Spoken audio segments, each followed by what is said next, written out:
नमस्कार दोस्तों। आज ये मेरा वीडियो जो है जिस विषय पर है, एक बहुत ही गंभीर विषय पर ये मेरा वीडियो है और इस वीडियो को आप शुरू से लेकर के अंत तक जरूर देखिएगा, क्योंकि इस वीडियो में जो आपको मिलने वाला है वो शायद किसी वीडियो में आपको मिले।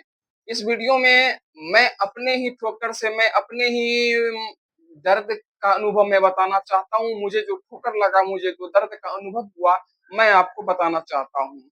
अगर आप इस वीडियो को शुरू से लेकर अंत तक देखेंगे तो आपको बहुत कुछ सीखने के लिए मिल जाएगा और बहुत कुछ जो मैंने नुकसान झेला है वो नुकसान से आप बच पाएंगे। बरसों को नुकसान, कैसे हम 15 लाख रुपए के कर्ज में हम फंस गए और ये कर्ज धीरे धीरे मतलब बढ़ता चला गया। जब हमारा मसाले का काम चल रहा था, सत्तू बेसन का मसाले का काम चल रहा था, हम छोटे स्तर से काम शुरू किए हुए थे और काम मेरा अच्छा चल रहा था।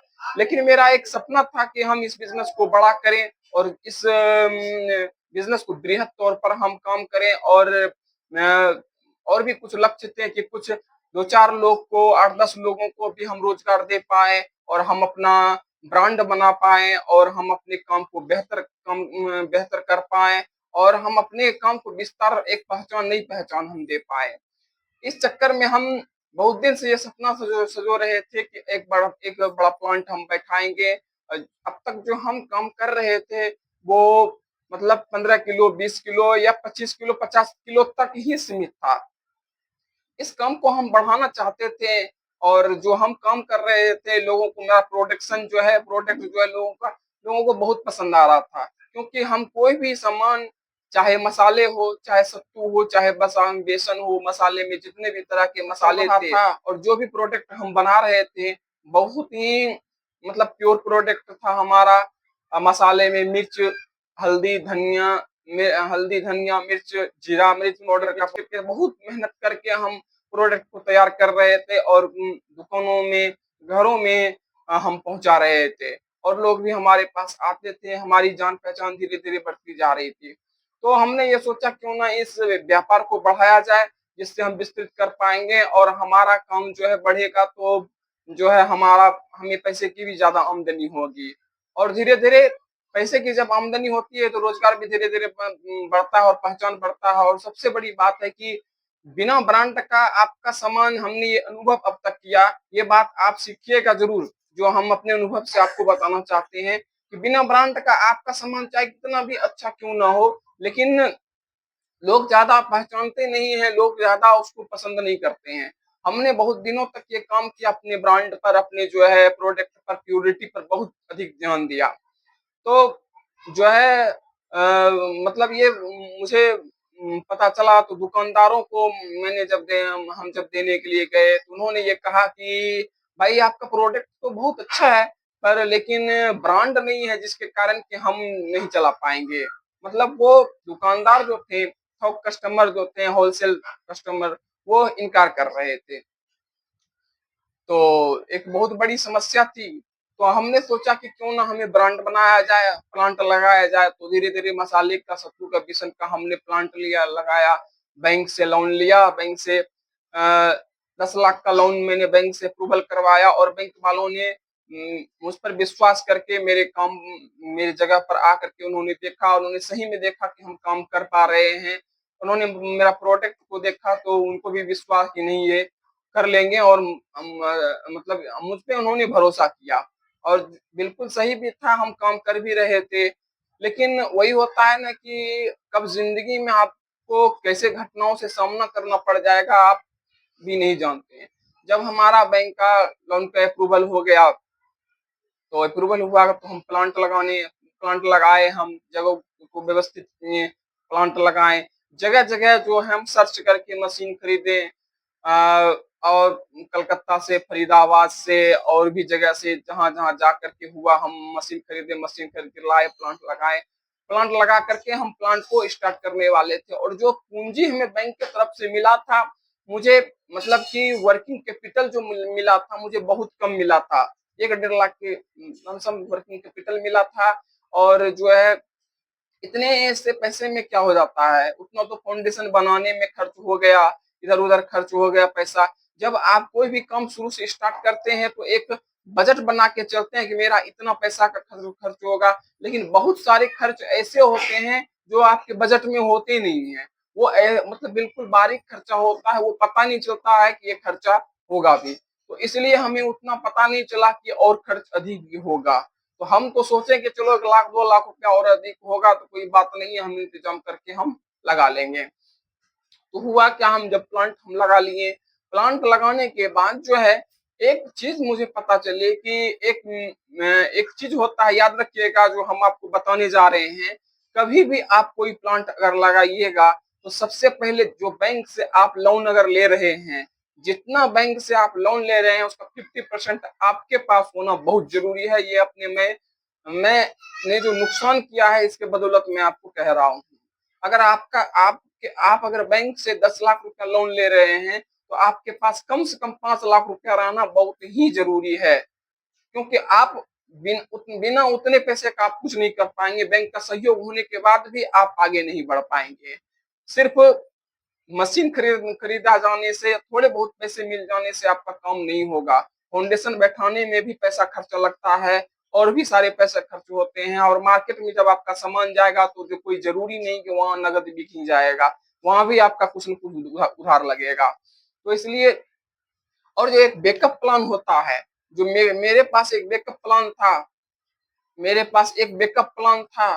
तो एक जमीन थी हमारे पास, जो कि करीब 10 दूर के आसपास हमारी जमीन थी। तो हमने ये सोचा कि अगर मेरा प्लांट अगर फ्लॉप करने लगेगा, अगर मुझे पैसे की दिक्कत होगी, तो हम जो है ये प्लॉट बेच करके हम पूंजी लगा देंगे। तो सारा इंतजाम हम कर चुके थे, मेरी सारी तैयारी हो चुकी थी, काम मेरा स्टार्ट ही होने वाला था।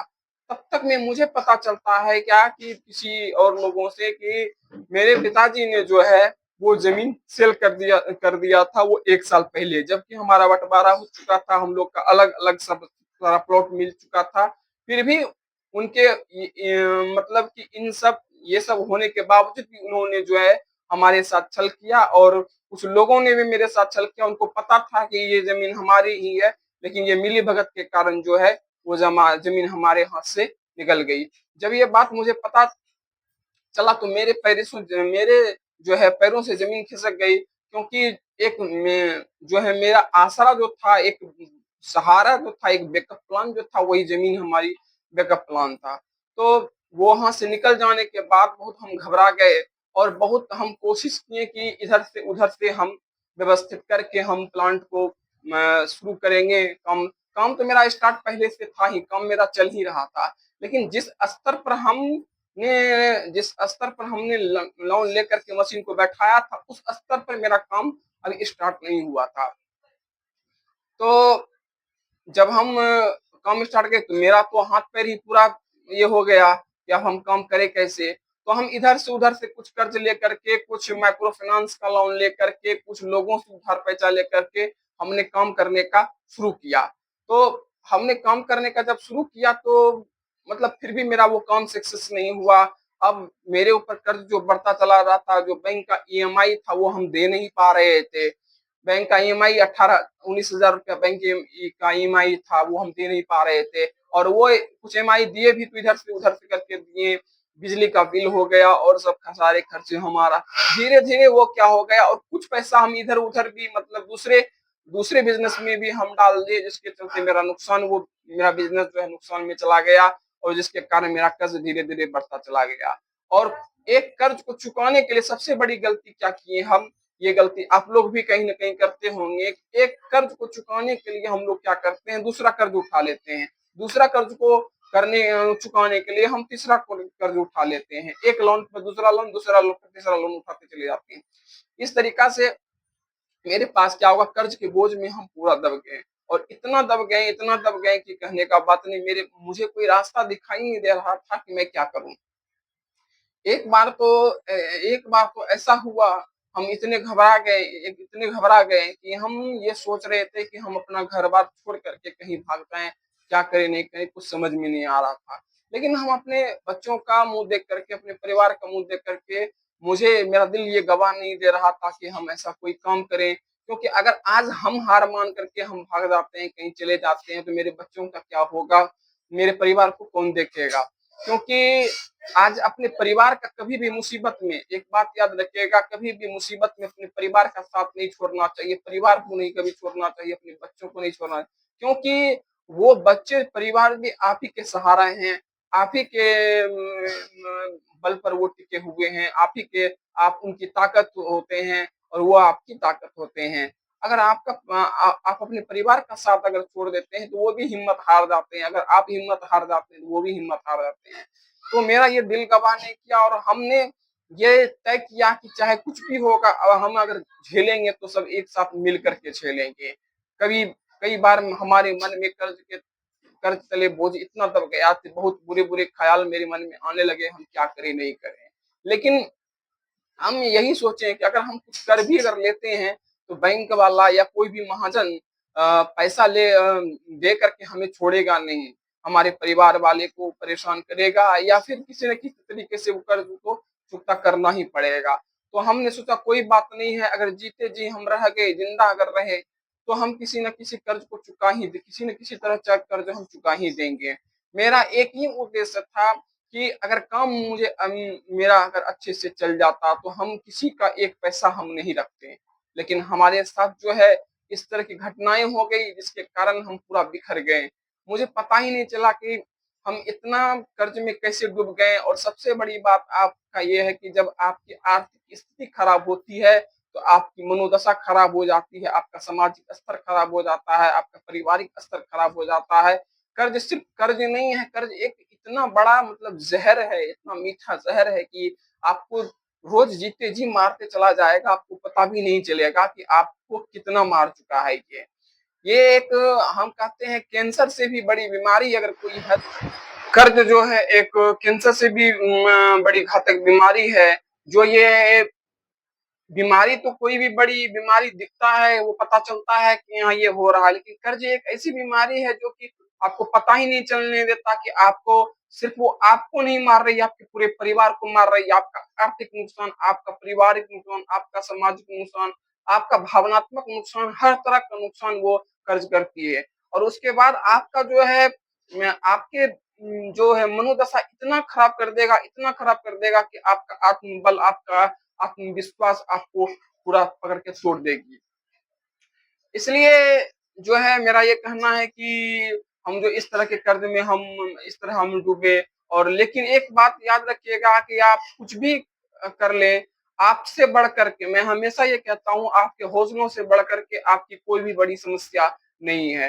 तो फिर हम एक बार हिम्मत बढ़ाए और बोले नहीं कोई दिक्कत नहीं है। इस आज हमारी जो ज़िंदगी है 15 लाख रुपए की नहीं है, ये हमारी ज़िंदगी बहुत बड़ी है।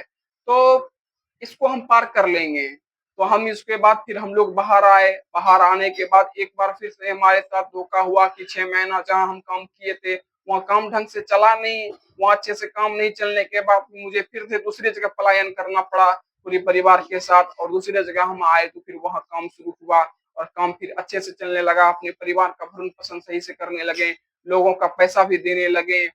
लेकिन जो है पैसे देने की रफ्तार जो थी वो धीमी थी, इतना तेज रफ्तार नहीं था और कर्ज का रूप बड़ा था। तो हमने एक रास्ता और चुना कि हम सोचे कि क्यों ना यूट्यूब चैनल शुरू किया जाए।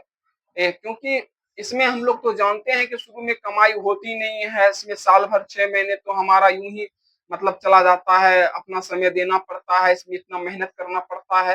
तो हम तो सोचे यही चीज़ कि हम यही सोचे कि साल 6 महीना या 2 साल हमारा समय कब चला जाता है वो पता भी नहीं चलता है। जो वीडियो आप मेरा देख रहे हैं उन सबको मैं बताना चाहता हूँ कि समय बैठे-बैठे कब गुज़र जाता है वो पता ही नहीं चलता है। लेकिन इन बैठे-बैठे समय में जब समय गुज़र ही जाता है तो हम सोचे क्यों ना हम वीडियो बनाएँ, क्यों ना लोगों को हम अपने बारे में अपना अनुभव को शेयर करें, लोगों